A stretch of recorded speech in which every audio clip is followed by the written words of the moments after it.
Corona संदर्भातली लढाई जी आहे ती लढली जाते आणि परप्रांतीय जे मजूर आहेत त्यांना राज्य सरकार गावी पाठवण्याची तयारी करत आहे. केंद्र सरकार आणि राज्य सरकार यांच्यामध्ये वाद सुरू आहे आणि हा वाद सुरू असताना केंद्राकडून ट्रेन्स पाठवल्या जातात, पण रिशेड्यूल करून ट्रेन्स पाठवल्या जातात. तर राज्य सरकारला त्रास दिला जातोय असा आरोप जो आहे अनिल परब परिवहन मंत्री यांनी केलाय. आणि एकूणच केंद्र आणि राज्य सरकारमधला जो वाद आहे त्या वादामुळे कामगारांचे मात्र हाल होत आहेत. माझ्यासोबत असे माधवी आहेत सरकारमधील, सरकारला त्यांचा पाठिंबा आहे आणि एका विवादात ते सापडलेले आहेत. किरीट सोमय्या माजी खासदार भाजपचे यांनी आरोप केला की अबू हशीम आझमी यांनी महिला पोलीस अधिकाऱ्यांना शिवीगाळ केली आहे किंवा त्यांच्या असभ्य वर्तन केलेलं आहे. अबू हशीम आझमी, आपलं खूप खूप स्वागत या चर्चेमध्ये. माझा पहिला प्रश्न आहे की आता या वेळेला किती कामगार मुंबईत आहेत आणि किती परराज्यात पाठवण्यात येणार आहे? आता किती आहेत म्हणजे कामगार? देखिए, ये तो आइडिया मुझे बिल्कुल नहीं है, लेकिन अभी भी बहुत जबरदस्त हर इलाके में लोगों को जाने की भीड़ अभी भी मची हुई है।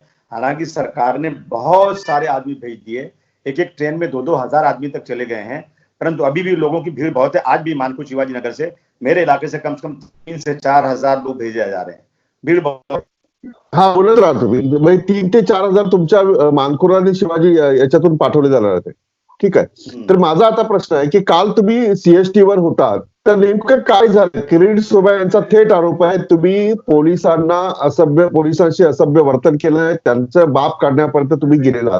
काय नेमकं झालं आणि तुम्ही या भूमिकेपर्यंत कसे आलात? एवढे संतापलात का तुम्ही?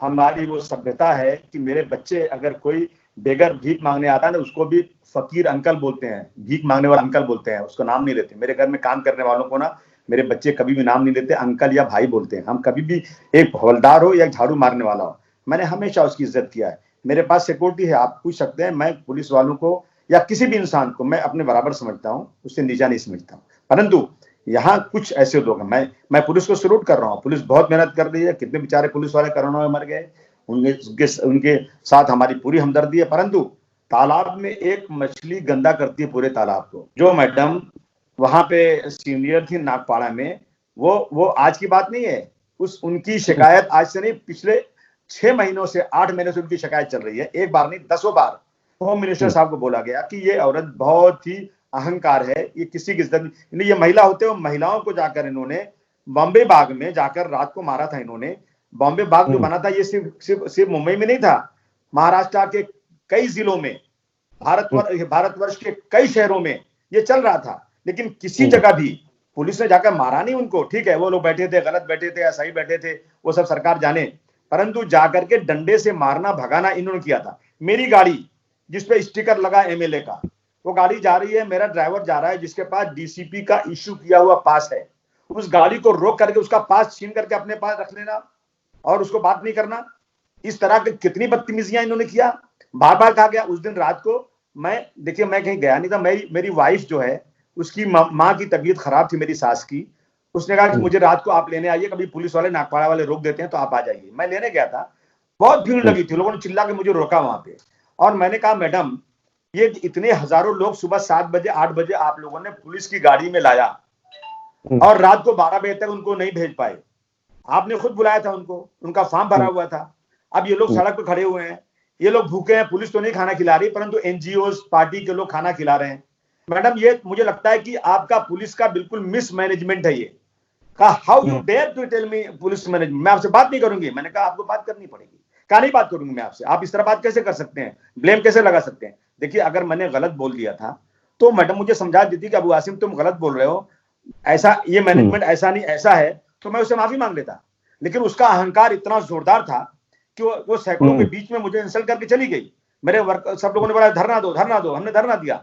धरने के बाद मैंने बोला जो कुछ, मतलब एक्शन का रिएक्शन, मैंने कोई गाली नहीं दिया, लेकिन मैं एक एमएलए हूं। नहीं, आपने गाली नहीं दी, लेकिन आपके वर्ड आपकी जबान ये है, मैं बोलता हूँ आपकी जबान क्या थी। आपने बोला कि किसी भी पुलिस ऑफिसर के बाप के बाप के बाप को भी मेरे से बात करनी पड़ेगी। ये जो लफ्ज है, ये लफ्ज क्या सही है ये लफ्ज? बिल्कुल सही है। अगर एक ऑफिसर कहता है मैं बात नहीं करूंगी आपसे, तो क्यों नहीं बात करेगी? उसकी ड्यूटी होती है बात करने की। मैं गलत हूं तो मुझे पता है कि तुम गलत बात कर रहे हो, मैं अकेला नहीं था, सैकड़ों लोग वहां खड़े थे। वो मुझे बताती तो मैंने कहा ना कि अगर मैंने गलती किया था तो मैं माफी मांग लेता। इस ऑफिसर ने जितनी बदतमीजियां किया वहां पर आज उस इलाके में, ये कोई नई बात नहीं है, लोगों का गुस्सा था पुराना इसके साथ में। और ये इतना बोलना ये गुनाह है क्या? अब आपको दिखाता हूँ वीडियो, जो आपको जो बोल रहे हैं ना किरीट सोमैया जी, उनसे पूछिए कि मेरे पास वीडियो है ना, मैं दिखाता हूँ कि बीजेपी वाले कितने बदतमीज और कि किस तरह से उन्होंने पुलिस के साथ बदतमीजियां किया है। ये किसी को उसने छुपा है क्या? मैंने तो कुछ अल्फाज गुस्से में, एक्शन के रिएक्शन में बोला, तो उसके लिए इतनी मांग की जा रही है। लेकिन ये वीडियो देख लीजिए आप ना, मेरे पास वीडियो है, ये इसमें बहुत सारे वीडियो हैं, मार रहे हैं, स्लैप दे रहे हैं। अच्छा, ये किसके वीडियो, ये वीडियो मारा किसका जा रहा है? है, पुलिस को गाली दी जा रही है। ये नहीं दिख रहा है बीजेपी वालों को? हमने मारा नहीं किसी को, हमारा अधिकार है, हम पब्लिक के चुने हुए हैं। और अब्दुल रहमान अंतोले साहब जब चीफ मिनिस्टर थे, उन्होंने कहा था कि हर एमएलए अपने इलाके में चीफ मिनिस्टर माना जाना चाहिए, और हमारी वैल्यू नहीं कुछ है। मैं पुलिस को डिमोरलाइज नहीं कर रहा हूं, मैं पुलिस को सल्यूट कर रहा हूं। मुझे जिस दिन कहा गया कि अबू आसिम तुम्हारी होटल चाहिए, मैंने कहा ऑफिसर से कि आप मेरी पूरी होटल ले लीजिए, और पुलिस की सेवा के लिए जितना भी काम करना है, खाना देना है, पानी देना है, उनकी सेवा करना है, मैं तैयार हूं। क्योंकि पुलिस बेचारी बहुत मेहनत कर रही है। लेकिन अगर एक आदमी के घर में 4 लोग हैं, चारों अच्छे नहीं होते, बहुत शरीफ परिवार है, एक बदमाश भी हो सकता है। और ये पुलिस वाली बिल्कुल सही नहीं थी, अहंकार इसमें भरा हुआ था। इसमें अहंकार भरा हुआ था। लेकिन अबू आसिम आजमी जी, आप इतने सीनियर है, एक बड़े पार्टी के एमएलए भी है, मुझे ये बताइए कि किसी के बाप को निकालना ही क्या ये सही है? किसी के बाप को निकालना ठीक है, उसकी गलती है, गलती उसकी है, वो पुलिस ऑफिसर की गलती है। लेकिन किसी के बाप को भी बाप को भी बात करनी पड़ेगी, ये क्या सही है? क्या इससे पुलिस का मॉरल कम नहीं हो जाएगा? कोई मेरा मोरल नहीं कम हो जाएगा क्या? आप पुलिस के मोरल की बात करें, मेरा मोरल नहीं है क्या? मैं पब्लिक का रिप्रेजेंटेटिव हूं, मैं काम नहीं कर रहा हूं क्या? मैं सुबह से शाम तक मैं राजनीति कर रहा हूं, सिर्फ लोगों की भलाई के लिए। मुझे कितनी सैलरी मिलती है मुझे वो भी नहीं मालूम, साहब बांट देता हूं मैं। 1 रुपया मैं कभी राजनीति में लेता नहीं, लोगों की सेवा करता हूं। तो क्या ये मेरा मोरल डाउन नहीं हो रहा है कि मैं बात कर रहा हूं? मैंने जाकर के होम मिनिस्टर साहब को वीडियो दिखाया कि साहब देखो, इन आदमियों को सुबह ले गए स्टेशन पे, वहां लाइन लगाया और शाम तक खड़े रहे, और वो आदमी कह रहा है कि पुलिस के लोगों ने 2-2 हजार रुपए लोगों से लेकर उनको भेज दिया, और हमें बाद में कह दिया कि ट्रेन फुल हो गई है, अपने घर जाओ। उसने कहा भाई हम कैसे जाएंगे, आप तो लाए थे। बोले हमें नहीं मालूम कैसे जाओगे, और हम खड़े रहे तो पुलिस ने डंडा मार के हमको भगाया। ये मोरल नहीं डाउन हो रहा है?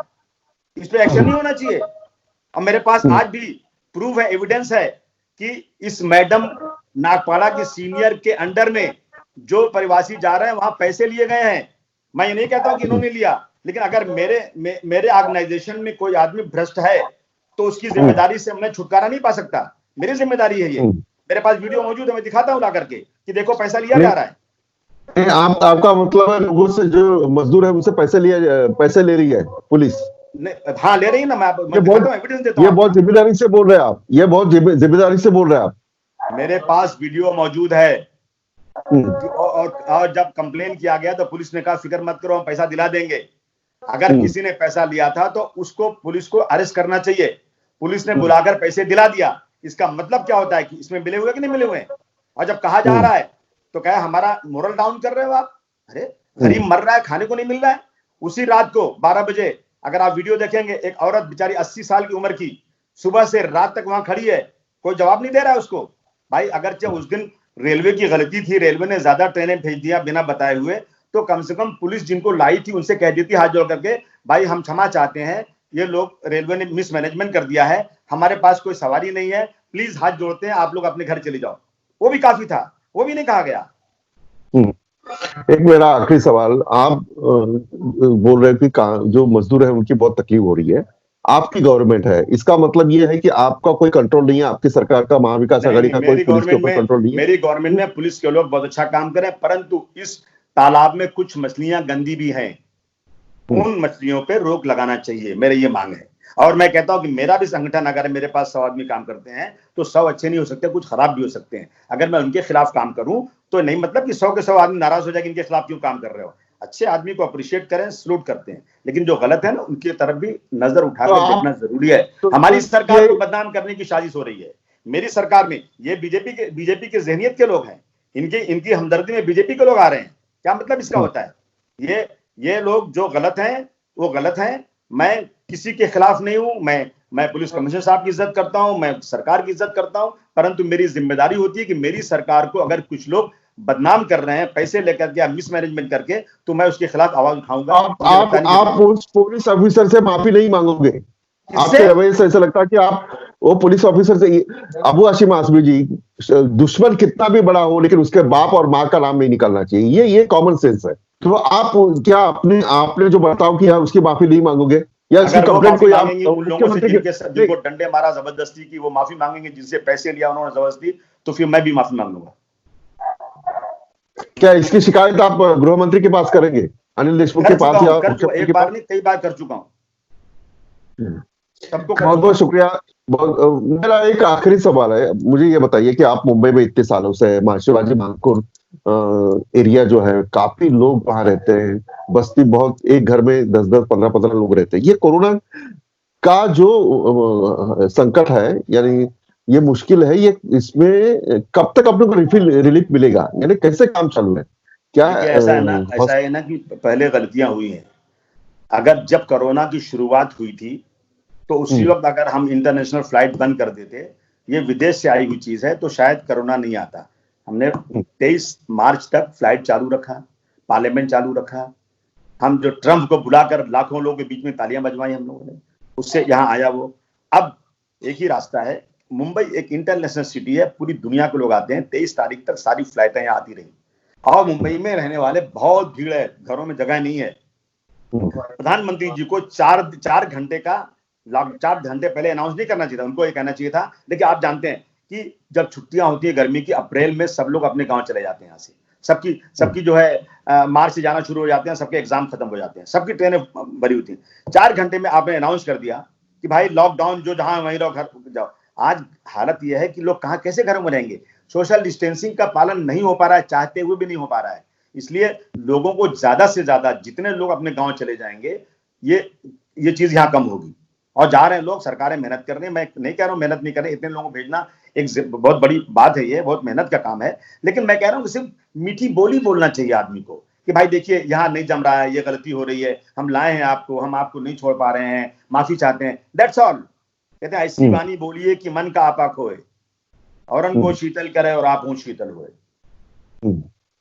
उद्धव ठाकरे जी का काम कैसे चल रहा है? बीजेपी, देवेंद्र फडणवीस, किरीट सोमैया, प्रवीण दरेकर विरोधी पक्ष नेता, ये सारे लोग टूट पड़े हैं कि कोई सरकार को काम करना नहीं आता है और वो टोटली फेल है। क्या कहेंगे आप?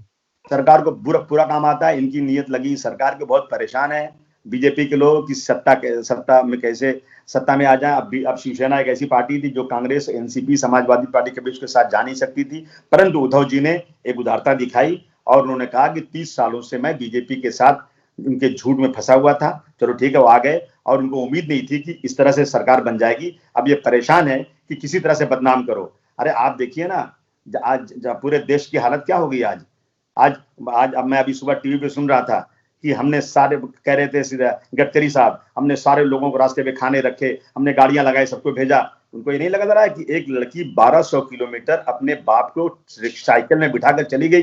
गडकरी जी की गाड़ी कहां नजर आई? बोले हमने गाड़ियों सबको पैदल रोक दिया, गाड़ी में बिठा दिया, चली गई। यहां से पैदल झांसी तक एक महिला गई और उसका बच्चा रास्ते में पैदा हो गया, उस बच्चे को गोद में लेकर फिर 150 किलोमीटर गई। ये तो हुआ है। ये गलतियां सेंट्रल गवर्नमेंट ने जो अपनी मनमानी किया ना, जो मोदी जी की आदत है मनमानी करने की, हर धर्मी जो उनकी है, वो उसकी वजह से ज्यादा कोरोना बढ़ रहा है।